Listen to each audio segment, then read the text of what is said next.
देश भर में 75वें स्वतंत्रता दिवस की धूम। इस स्वतंत्रता दिवस पर आजादी का अमृत महोत्सव मना रहा देश।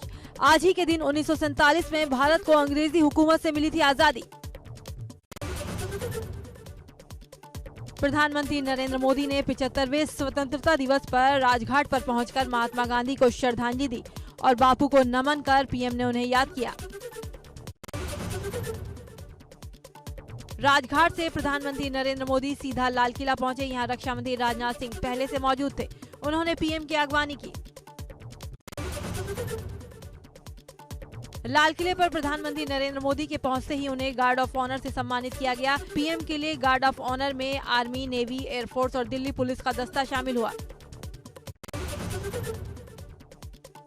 आजादी की 75वीं सालगिरह पर प्रधानमंत्री नरेंद्र मोदी ने लाल किले की प्राचीर से देश की आन बान और शान तिरंगे को फहराया और उसको सलाम किया।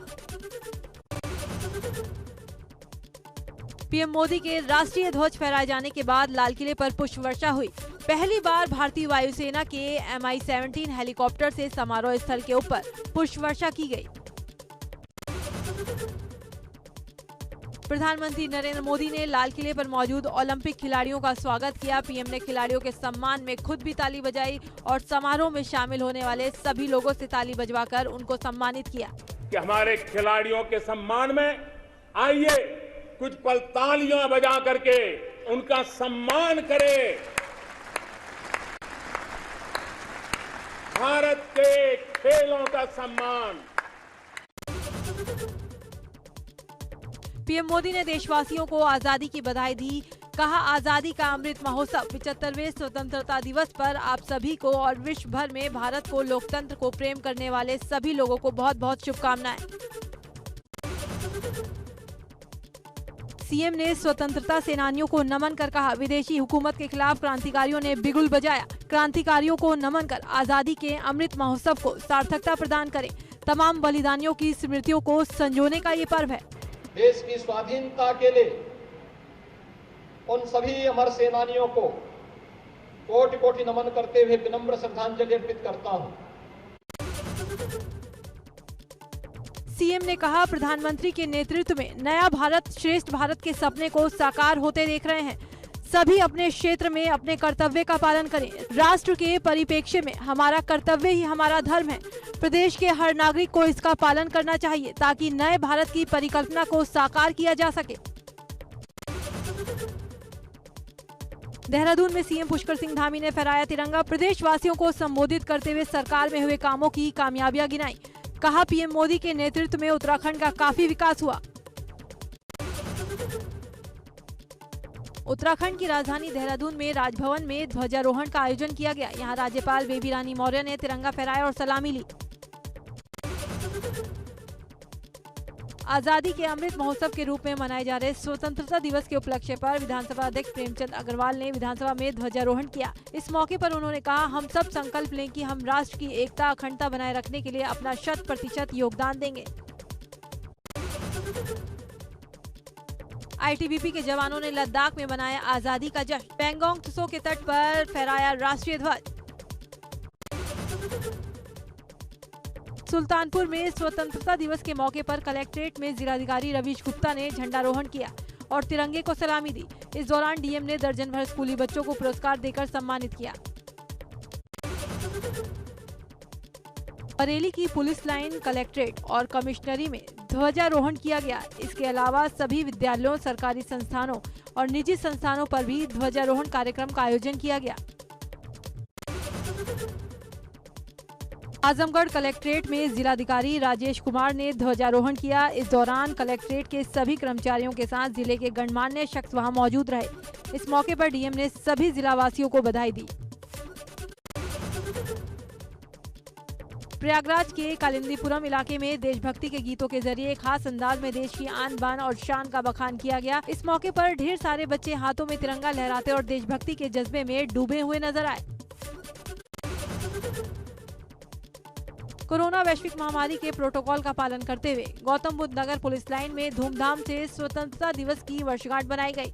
पुलिस कर्मियों और अधिकारियों को उनके उत्कृष्ट कार्य के लिए सम्मानित किया गया। कांग्रेस प्रदेश अध्यक्ष गणेश गोदियाल ने कांग्रेस भवन देहरादून में स्वतंत्रता दिवस के मौके पर ध्वजारोहण किया। इस मौके पर उन्होंने कहा, देश के लिए जिन वीरों ने कुर्बानी दी उनको नमन करते हुए हम संकल्प लेते हैं कि हम राष्ट्र और प्रदेश की बेहतरी के लिए एकजुट होकर संघर्ष करेंगे। रक्षा मंत्री राजनाथ सिंह ने 75वें स्वतंत्रता दिवस पर अपने आवास पर राष्ट्रीय ध्वज फहराया और देशवासियों को आजादी की बधाई दी। केंद्रीय मंत्री जी किशन रेड्डी ने 75वें स्वतंत्रता दिवस के मौके पर अपने आवास पर तिरंगा फहराया। वो बोले, 2047 तक भारत को भ्रष्टाचार, गरीबी मुक्त बनना चाहिए। भाजपा के राष्ट्रीय अध्यक्ष जेपी नड्डा ने पार्टी मुख्यालय पर राष्ट्रीय ध्वज फहराया। इस मौके पर उन्होंने कहा, 75 साल में देश ने बहुत प्रगति की है। हम सभी संकल्प लें कि देश की प्रगति में पूरी ताकत से लगेंगे। राष्ट्रीय स्वयंसेवक संघ के प्रमुख मोहन भागवत ने मुंबई के IES राजा शिवाजी स्कूल में राष्ट्रीय ध्वज फहराया और देशवासियों को आजादी के पर्व की शुभकामनाएं दी। कांग्रेस की कार्यकारी अध्यक्ष सोनिया गांधी ने दिल्ली में स्थित पार्टी मुख्यालय में झंडा फहराया। इस दौरान सांसद राहुल गांधी भी उनके साथ मौजूद रहे। हरियाणा के मुख्यमंत्री मनोहर लाल खट्टर ने फरीदाबाद में 75वें स्वतंत्रता दिवस पर राष्ट्रीय ध्वज फहराया। महाराष्ट्र के मुख्यमंत्री उद्धव ठाकरे ने 75वें स्वतंत्रता दिवस के अवसर पर मुंबई में राष्ट्रीय ध्वज फहराया और प्रदेशवासियों को स्वतंत्रता दिवस की बधाई दी। छत्तीसगढ़ के मुख्यमंत्री भूपेश बघेल ने रायपुर में तिरंगा फहराया। इस दौरान उन्होंने ऐलान किया कि राज्य में 4 नए जिले मोहला, मनपुर, सारनगढ़, बलाईगढ़, शक्ति और मनेन्द्रगढ़ बनेंगे। तमिलनाडु के मुख्यमंत्री M.K. स्टालिन ने आजादी की सालगिरह पर चेन्नई में राष्ट्रीय ध्वज फहराया और देश के वीर सपूतों को भावभीनी श्रद्धांजलि दी। केरल के मुख्यमंत्री पिनराई विजयन ने तिरुवनंतपुरम में राष्ट्रीय ध्वज फहराया और परेड की सलामी ली। पश्चिम बंगाल की मुख्यमंत्री ममता बनर्जी ने 75वें स्वतंत्रता दिवस के मौके पर कोलकाता के रेड रोड पर तिरंगा फहराया। स्वतंत्रता दिवस के मौके पर केंद्रीय मंत्री मुख्तार अब्बास नकवी के साथ साथ उनकी पोती सना नकवी ने भी राष्ट्रगान गाया। इसका वीडियो नकवी ने ट्विटर पर शेयर किया। स्वतंत्रता दिवस की पूर्व संध्या पर देश को राष्ट्रपति रामनाथ कोविंद ने किया संबोधित। कहा, और देशों के मुकाबले विकास की दौड़ में सबसे आगे बढ़ रहा है भारत। लोगों से की जल्द से जल्द कोरोना वैक्सीन लगाने की अपील। अमेरिका के राष्ट्रपति जो बाइडेन ने स्वतंत्रता दिवस के मौके पर भारत को बधाई दी। उन्होंने कहा कि हमें दुनिया को दिखाना चाहिए कि हम 2 महान और विविध लोकतंत्र हर जगह लोगों के लिए काम कर सकते हैं। सभी लोगों को एक सुरक्षित और खुशहाल भारतीय स्वतंत्रता दिवस की कामना। रेलवे स्टेशन में भी स्वतंत्रता दिवस की रौनक दिखाई दी। जम्मू तवी रेलवे स्टेशन तिरंगे की रोशनी से जगमग हो उठा। जम्मू कश्मीर के ऐतिहासिक लाल चौक को तिरंगे के रंग वाली लाइटों से सजाया गया, जो लोगों के लिए आकर्षण का केंद्र रहा। नवाबों के शहर लखनऊ में स्वतंत्रता दिवस के अवसर पर विधानसभा को तिरंगे की रोशनी से सजाया गया।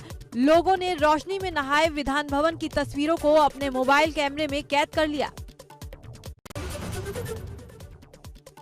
देहरादून में उत्तराखंड विधानसभा को भी रंग बिरंगी लाइटों से सजाया गया। स्वतंत्रता दिवस की पूर्व संध्या पर रंग बिरंगी लाइटों से विधानसभा की बिल्डिंग जगमगाती नजर आई।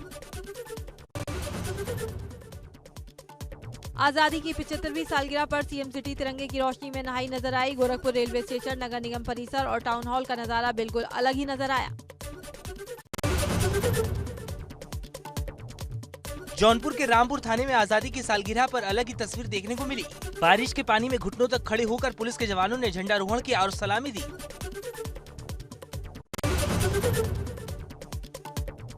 प्रयागराज रेंज के आईजी ऑफिस में आईजी कविंद्र प्रताप सिंह ने झंडारोहण किया।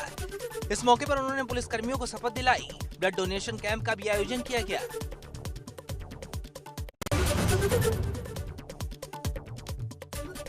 जालौन में कलेक्ट्रेट परिसर में ध्वजारोहण के बाद अमृत महोत्सव मनाया गया। इस अमृत महोत्सव में जय जवान जय किसान के नारों को साकार करते हुए 35 ऐसे किसानों को सम्मानित किया गया, जिन्होंने अपनी मेहनत की दम पर सफलता की नई इबारत लिखी। कासगंज में दबंग प्रधान और उसके साथियों को ढोलना थाना क्षेत्र में 3 युवकों को दी गई तालिबानी सजा। तालिबानी सजा का वीडियो सोशल मीडिया पर वायरल। तीनों युवकों की रस्सियों से हाथ पैर बांधकर बेरहमी से पिटाई की गई। पिटाई से घायल सभी तीनों को अस्पताल में भर्ती कराया गया।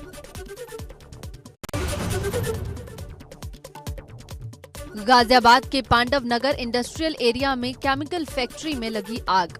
आग लगने का कारण शुरुआती जांच में शॉर्ट सर्किट बताया गया। आग इतनी भीषण थी कि गाजियाबाद के अलावा नोएडा से भी दमकल की गाड़ियां मंगाई गई। आग से लाखों का केमिकल जलकर खाक। आगरा में सब्जी मंडी की दुकानों में अचानक आग लगने से अफरा तफरी। देखते ही देखते सारा सामान जलकर खाक। आग लगने के कारणों का पता नहीं चल सका। समथर कस्बे की सब्जी मंडी का मामला।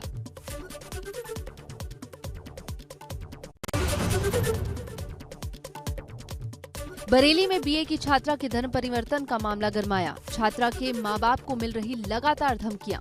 छात्रा के परिवार वालों पर इस्लाम कबूल करने का बनाया जा रहा है दबाव। मजबूर मां बाप ने घर के बाहर लगाया गांव से पलायन करने का बैनर। 5 अगस्त को बाजार गई छात्रा का मुस्लिम युवकों ने कर लिया था अपहरण।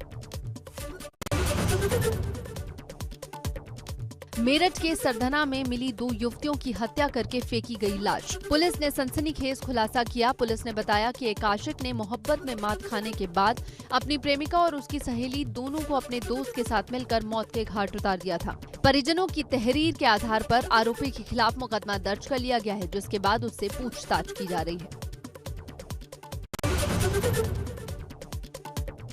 मथुरा की वृंदावन कोतवाली पुलिस और LIU टीम ने की कार्रवाई। वीजा खत्म होने के बाद भी वृंदावन में रह रही विदेशी नागरिक को किया गिरफ्तार। 15 अगस्त की सुरक्षा को देखते हुए चेकिंग के दौरान की कार्रवाई।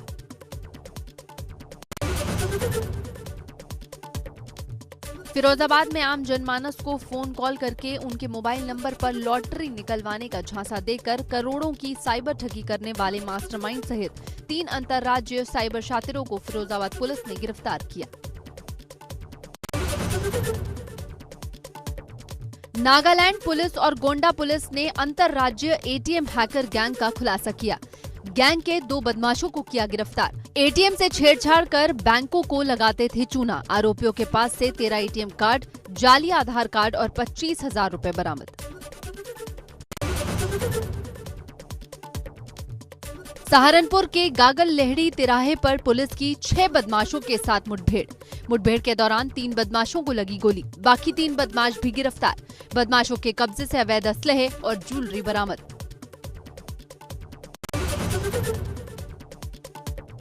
मैनपुरी में घर के बाहर खेल रही बच्ची को तेज रफ्तार कार ने रौंदा। मासूम के सिर में लगी गंभीर चोट। कार के पीछे दौड़ते रहे परिजन। पूरी घटना घर के पास लगे CCTV में कैद।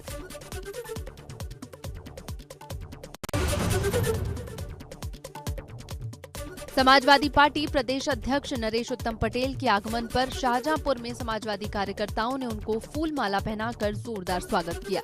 प्रदेश अध्यक्ष यहां से पीलीभीत रवाना हुए।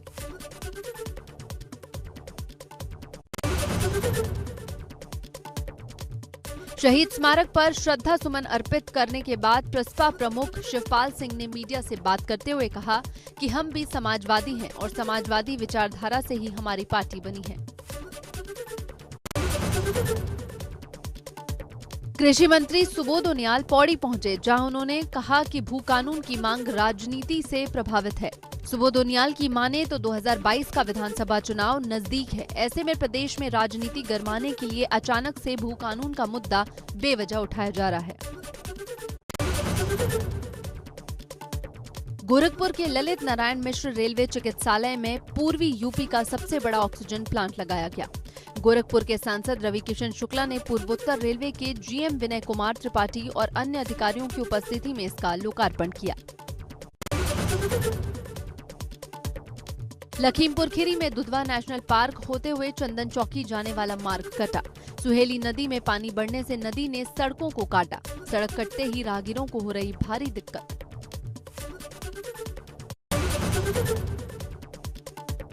भारत और इंग्लैंड के बीच लॉर्ड्स में खेला जा रहा है टेस्ट सीरीज का दूसरा मैच रोमांचक हो चुका है। भारत ने पहली पारी में 364 रन बनाए, वहीं इंग्लैंड की पहली पारी 391 रनों पर सिमट गई और उसने 27 रनों की बढ़त हासिल की। भारत और इंग्लैंड के बीच लॉर्ड्स में जारी टेस्ट मैच में दोनों टीमों के खिलाड़ियों के बीच नोकझोंक बढ़ती जा रही है। तीसरे दिन का खेल खत्म होने से पहले इंग्लैंड के दिग्गज गेंदबाज जेम्स एंडरसन भारतीय गेंदबाज जसप्रीत बुमराह को कुछ कहते नजर आए। Olympic gold medalist Neeraj Chopra ने इंस्टाग्राम पर तस्वीरें शेयर की। 2019 की एक तस्वीर में वो एल्बो ब्रेस के साथ हॉस्पिटल बेड पर दिख रहे हैं, जबकि दूसरी तस्वीर में वो ओलंपिक स्वर्ण पदक के साथ नजर आ रहे हैं। उन्होंने लिखा, एल्बो ब्रेस से हाथ के मेडल तक।